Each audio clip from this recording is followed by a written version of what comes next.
And welcome to a new edition of Reigns on the Cardinals podcast. Rob Reigns, Mike Reigns, part of our continuing Cardinal coverage here on STLSportspage.com at the end of the big four-game series against the Cubs. Mike, how are you? I'm good. I think you look back and you think the last two games are a little frustrating, but on a positive note, you won the homestand against two division opponents. Yeah, I think if you look at the first two games of the Cubs series, very good wins for the Cardinals. The game on Tuesday night, very exciting, one of the probably more exciting games of the year down at Busch Stadium. Cardinals hold on to win that game. You had probably some pretty high hopes of what would happen in the final two games of that series. Cardinals had moved within 2.5 games of the Cubs for the division lead, but then I think you pretty much have to describe the last two games as kind of duds. Yeah, not great for sure. The positive you take away is you didn't lose any ground from the Cubs during this homestand, but you didn't pick up any either. And when you're the team behind, that's kind of what your goal is to get there. Yeah. So unfortunately, the offense kind of shut down. The Cubs did something that they hadn't done in St. Louis since 1984, and that was shut out the Cardinals in back-to-back games. Cardinals actually go 22 innings, the final 22 innings of the series without scoring a run. Only had one runner get to third base. Only had 9 hits over that stretch. I don't know if the Cubs pitching was all that great. I think it was just a matter of the Cardinals not hitting. It was the Cardinals not hitting, right? Which is weird because when it gets hot and the temperature heats up like that, usually the offense does too, but it just happened to be, one of those fluke things where they didn't find a way to win. Was hot down at the ballpark. We know that. The ball was flying, the first part of the series, but unfortunately did not continue that way for the Cardinals. What's your biggest takeaway from this 4-game series? Anything strike you? I think there's a couple things you can look at, right?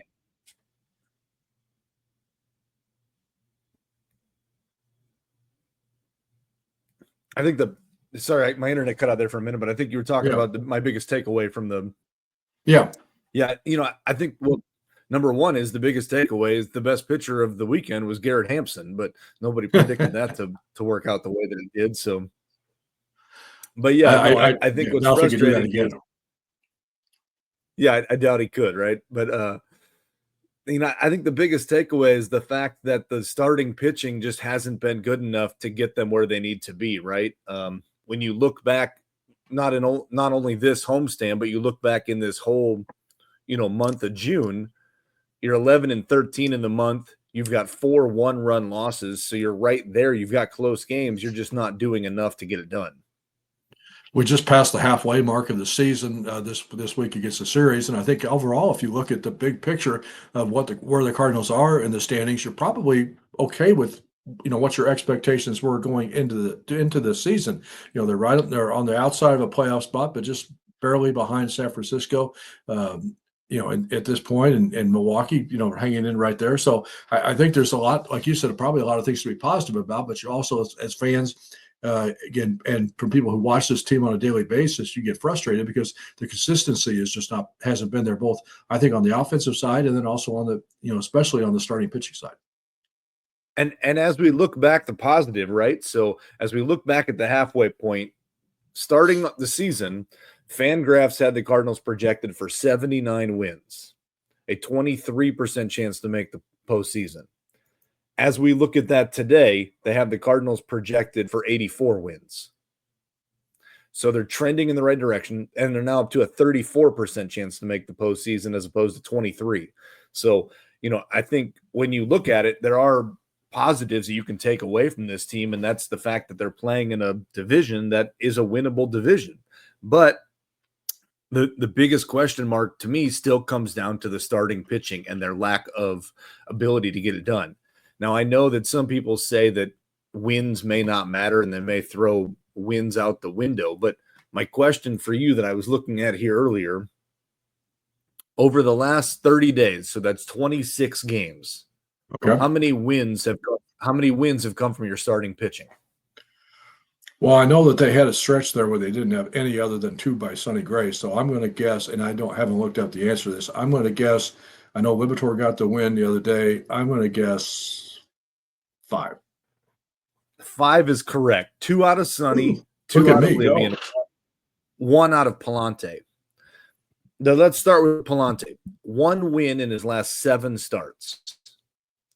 5-4 on the year with a 4.43 ERA. Eric Fetty, no wins in his last 8 starts. His last win was the complete game shutout at the Nationals. He's 3-7 on the year with a 4.1 ERA. He's also allowed a team high 11 stolen bases on him this year. Yeah. Miles Michaelis, no wins in his last 5 starts. So, but yet they don't my seem question, to have any reason to make any changes. and my question is, when I look at this trade deadline and I look at where this team is, there's 23 of the 30 teams in a play, like close to a playoff spot, right? I think that was the stat that I heard as we look at it today. So there's not going to be a lot of sellers out there. So there's not going to be a lot of starting pitching out there. So the question that I want to ask, and the question that I want to know from Mo and Heim and company is Eric Fetty giving you a better chance to win with no wins in his last 8 starts as opposed to a Michael McGreevy or Quinn Matthews? Well, I think that's the big question, because the other thing is that you also look at guys, Fetty, Miles Michaelis, Steven Matz, all scheduled to be free agents at the end of the year. If you don't have any intention of re-signing any of those guys, why are you want to hold on to them for the last 2 months of the season? I mean, I think you need to move them and get something back. But of course, the problem is now with Fetty not having a good stretch here, is he really hurting his trade value? Just got a little bit over a month to go now before that trade deadline. So it's going to be interesting to see how these guys perform, and then where the Cardinals are in the race, I think, is going to be the determining factor in what moves that they do make. But again, like you mentioned, if there's not a lot of starting pitching available because there's not a lot of teams going to be selling, maybe it'll be a buyer's market and you can get something more than you might have normally expected to get out of one or two of these guys. And I think for me, that's the hope. I think on the flip side, though, I don't want to see them trade some of the offensive guys like we've talked about before in Arenado. And I don't want to see him trade Helsley right now because, I think those two guys have been a bigger asset to the team than Fetty, Palante, and Michaelis. I would say there's Matz for that. Yeah, I would say there's a difference with Helsley, even though he is eligible to be a free agent for that, and that's this. And I'm not saying he would accept it, but I do think you can make a case that if Helsley is still here at the end of the year, you couldn't be justified in making him a qualifying offer for a contract for 2026. It would probably be about $20 million, but it also would only be a 1-year deal. And I don't think he would take it because, he probably hopes he can get a 3 or 4-year deal for that much money per year somewhere, which I don't think the Cardinals are going to be in the market to do. But if you make him that qualifying offer, you would at least get a compensation draft pick if he signs somewhere else. So you would get something. I mean, I know it's probably something you wouldn't see a major league return on for 3 or 4 years, but chances are if you trade him at the All-Star game, you're only getting a minor league prospect in return anyway. So I could see them holding on to Helsley, although I will say this, I think they have a couple of options of guys who could close if they were to trade Helsley. Phil Maton has pitched very good. I mean, there's another trade chip possibility. You could trade him. And then you've got, the guys who've come up and down from the minor leagues with Granillo and with Gordon Graceffo. I mean, I think, if we're really trying to find out what you've got with this club and on the runway for the 2024 season, I'm not afraid to give those guys a chance and see what happens. I'm not either. But to me, the only way I'm trading Helsley is if I'm packaging him with a Michaelis or Fetty. Like, you have to take one of the others to get him in order to get us a decent prospect back, right? But I think that determines kind of how this market's going to shake out to be. Are there going to be more buyers than sellers? And that's probably the case. That's usually the case. So is the asking price, high enough to get what we want in return? Because honestly, I'm okay not doing anything. But on the flip side, I want to see the young guys pitch instead of Michaelis and Fetty and Palante. Michaelis is probably the most unlikely to be traded simply because of the no trade contract and the fact that he, has so to this point has not agreed to waive it, that he wants to be here. So, I would think probably the odds are he would be the last guy I would expect to get traded. And honestly, I'm not even worried about trading him. I just don't think he has what it takes anymore. I mean, I understand he's a nice guy and he's has been good and been helpful at times, but for $17.6 million, he's not consistent enough to give you what you want. And I would much rather see Michael McGreevy get those starts instead of any one of those guys, because how old is McGreevy? 22? 24. Who is projecting to be here long term? Fetty, Palante, Michaelis, or Michael McGreevy? Correct. And if you I want don't him disagree to with hit, you at all. you're not you're not doing him any good sending him back and forth. He's done all that he can do in Memphis. We know what he can do. That's Mike Rains, Rob Rains here on the STL Sports page, Rains and the Cardinals podcast, brought to you, of course, by our great friends at the Drury Hotel chain. Anywhere you're traveling around the country this summer, be sure you check that out and see if they've got a Drury Hotel in that city. And I bet you most of the places that they do. The Cardinals headed to Cleveland. There's a Drury Hotel in Cleveland. Cardinals headed to Pittsburgh. There's a Drury Hotel in Pittsburgh. So encourage you to check it out and support them, because I know you won't be disappointed with the accommodations, with the price and everything else that goes with staying at a great Drury Hotel. Let's flip a little bit and talk about the offense. Couple blows to the Cardinals since we've talked in the last podcast. Ivan Herrera goes back on the injured list with the hamstring strain. He's out for a while. The estimate was 2 to 6 weeks, which is a pretty broad window. I do know he's resumed some physical activity, so we'll see how long he's going to be sidelined. And then you were without Jordan Walker again. Now this time with appendicitis, looks like they were able to avoid having to have the operation. They caught it early enough, but he's on the 10-day. I don't know if you'll realistically be able to see him back until after the All-Star break. He just seems like both those guys have kind of been snake bit a little bit this season. And you feel really bad for both of them, especially for Walker, because he was just getting it going and he was starting to come in with some clutch hitting and then gets hurt. And then he comes back and trying to battle it, and then he gets appendicitis. It's just kind of, really bad luck for him right now. But the crazy thing about Herrera is Joel Pozo has actually come through with some really big hits in his absence. The guy's playing. He's not a guy that projected to really be anything, and he's really playing well right now in addition to Pages. You don't know the term Joe Hardy, do you? You're not familiar with the player named Joe Hardy? It was in a musical called Damn Yankees, and he sold his soul to the devil and became a player that wasn't supposed to be. I kind of think of Joe Hardy every time I watch Joel Pozo play. He might be the most unlikely looking baseball player I've ever seen.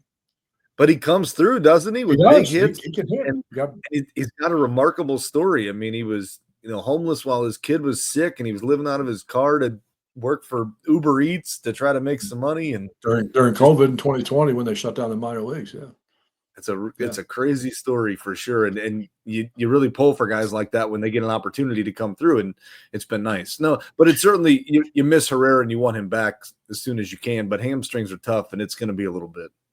And speaking of opportunities, of course, the two guys who kind of thrive now in this situation with Herrera and Walker being down, it's Alec Burleson and Nolan Gorman who are getting the chance to play. And first off, I know we're talking offensively here, but we can't say enough about the improvement from a defensive standpoint that Alec Burleson has really done. And, Brad and Chip were talking about it on the game today, and they were saying how he's really been coming early and working hard with John Jay. And I think the presence of John Jay in this club is really making an impact, and you can see it right away. And Burleson and Victor Scott defensively, Burleson came into the season saying, hey, I need to be better than I was. And he made a couple plays, the play in the net the other night and the play today that running back over his head was great. That, probably wouldn't have happened last year. And he's also played really good when he's had a chance to play first base too, which I think is his most natural position. I think they have to be happy with how he's played. And again, you talk defensive improvements. I've been really impressed with the way that Wilson Contreras has played first base too. But offensively, it's nice to see Gorman coming through, and it's nice to see Burleson. The two of them are really powering this offense right now and the surge. Of course, the Cardinals were without Lars Nootbaar in the last two games against the Cubs series as well. We found out on Thursday morning that he'd had an injection in his rib cage, anti-inflammatories, and he's been having some pain and dealing with some issues down there. He did say after the game that he was feeling better, and the Cardinals hope he'll be able to play on Friday night in Cleveland. But they played short here a few days because they made the roster move to bring in Garrett Hampson, as you mentioned, designate Jose Barrero for assignment. He didn't get here in time for the first game, so they were playing short, and then Nootbaar had to get the injection. So I know they're playing a lot of the same guys night after night after night, and actually Ollie was talking about that before the game on Thursday. But we talk about the getting opportunities for pitchers and getting the watching the innings limit and how many innings a guy pitches. He also said it's true for position players too, about how many you want them to get to feel like they can play 150 games and they can play 155 games and see what that feels like. So I think you're seeing a lot of those guys, trying to do that for the first time. The Mason Winds of the world, even really Donovan and Nootbaar, some of those guys have never really played that many games in a season. So it's important. This is an important year for them in that respect as well. And it's tough too, because we all know in St. Louis right now it's hot and you're playing through some stuff, right? And so, the ability to stay healthy, and that's what we talk about, anytime you look back at the end of the season and you say what team is successful and what team made it to the postseason, it's typically the teams that are the most healthy. And so I think that's a big key on these young guys of trying to learn how to play through a full season and try to battle injuries and come back day after day and just keep grinding it out. And you hit the July and August and it gets tough. They call it the dog days of summer, right? Because it is, but it's the teams that battle through that are there at the end. We just got to the August weather a lot earlier than normal this year. We got to it in June instead of August. But the other thing, of course, the Cardinals have been doing is, and I want your opinion about this as well, is the shuttling back and forth of all these different relief pitchers. It seems like every day they didn't make a roster move on Thursday, but every other day this week they've made a roster move involving one relief pitcher or a pitcher going down and another pitcher coming back up. And I know they're trying to do that to keep a fresh arm in the bullpen, but you get stuck here after a while because once a guy goes back down, he has to be there for 2 weeks before he can come back. And I think what's tough is, I think if I'm the Cardinals, I'm pushing hard for somebody to get a direct flight between St. Louis and Memphis, because these guys are really having a hard time having to jump in the car and drive back and forth. And I think that can take a lot on a guy too. And so to me, I've really thought the way that the Cardinals have handled some of this shuttling back and forth and minor league players, they haven't done a very good job of it. I thought they did a pretty poor job with Jordan Walker last year when he first came up and back. And so I'm hoping as we move through some of these things, that'll get better. But it's pretty difficult for some of those guys to battle. And sometimes it's early, they don't even know. I mean, I was talking with Thomas DeJacy when he got called up when Herrera went down, happened to be in Memphis when that happened. And he said, he didn't even know until almost noon on that Friday that he was getting called up. And he said he had to pack his apartment up, get his clothes, had to go drive to the ballpark, pack up his baseball stuff, get in the car and drive to St. Louis. And he also was under the assumption that it was a 7:15 game like every other Friday game, but because of the concert after the game, they moved up the starting time to 6:15. So he didn't know until he got to the ballpark that he was just about, and he was in the starting lineup as the DH. So he said, luckily I was just DH. I didn't have to worry about playing the field. And it wasn't really his fault because the fact that they didn't know for sure until Herrera had the MRI on Friday morning that he was going to have to go on the injury list. So that's just the crazy things that happen sometimes with getting guys called up from the minor league. Speaking of Memphis, I was down there for a couple of days to do a story on Quinn Matthews and Tekoa Roby. You can find that elsewhere on stlsportspage.com. And one of the most interesting things to me, and I'd heard people talking about this, but I didn't know the details for sure until we got into the story, is that not just these two guys, but every pitcher that comes up makes the jump from AA to AAA. One of the things they have to do is learn how to throw a different baseball, because the AAA leagues use the Major League Baseball, and AA and below use what they call the minor league baseball, which is it's manufactured in China instead of in Costa Rica like the big league ball. It's wound tighter, and the big league ball is slicker. So I think you kind of have a different perspective a little bit when you watch some of these guys come up from AA and watch their first couple of starts at AAA and say, "Oh, he didn't pitch very well." Well, it's because he's still trying to figure out how to throw the baseball. And it's crazy to me that they don't have the same baseball. And what's interesting is a lot of people don't realize this, but the baseball that's made in Costa Rica, that's the major league and the AAA ball, that factory just doesn't have the ability to make as many baseballs as they would need for all of the lower level minor leagues. And so that's why AA and below use a different ball from China, because they can factory produce them, because they're actually machine made. And so that's why they're wound tighter, because they're not hand stitched like they are in Costa Rica. And I think it's a cost question too, about how much more it would cost to have those, the baseballs. I wish they could make a compromise and maybe have AA also use the Major League Baseball. And because like Tekoa Roby made the point, he said there are a lot of teams that have actually called up pitchers directly from AA to the big leagues. I mean, the last thing you want to do is bring up a pitcher out of AA and have him trying to adjust to the big league ball when he's in the big leagues. So, but Tekoa's doing a nice job with making his adjustments. Yeah. And that's where some of the, like you said, the pricing comes into factor, because AA teams and below don't have the funds and the resources, right? So then it's, hey, are the major league clubs going to pay for the baseballs that they need, or are the AA team? I think that's where it gets challenging, because it is expensive. Right. The other news coming out on Thursday night to Major League Baseball was announced the finalists for the All-Star game. And I don't think it's probably going to come as a shock that there's no Cardinals listed among the finalists for any position. They've been trailing in the voting all along. Two former Cardinals are in the group. Carson Kelly, who's having a great season for the Cubs, is one of the finalists at catcher, and Tommy Edman, one of the finalists at second base. Brendan Donovan, the highest voting Cardinal at any position, he's fifth among National League second basemen. I think he's the most deserving of any Cardinal to go to the All-Star game, and probably will be selected for the team, but it won't be through the fan vote. Yeah, I think he will be the lone Cardinal representative, so at least we get somebody there, which is nice. Well, they have to. They have to have every uniform represented, which is another what I'm rule you can saying. talk about if you want to. Be Yeah. our lone, I mean, But he deserves it. No, but he deserves it. Yeah. Maybe a player like Phil Maton, but it's hard from middle relief guys to make it. But he's had a very good year, so it's possible that they both could make it. Yeah, pitching side is always a little questionable because if a guy pitches on Sunday, then he's not eligible to go to the game. They will replace all those guys that an injury or want to back out or whatever. You'll get some replacements at the last minute, so sometimes some of that stuff happens. So, all right, got the game against the Cubs on Thursday. The 3-0 loss wrapped up the homestand, wrapped up the series against the Cubs. Now the Cardinals head on the road.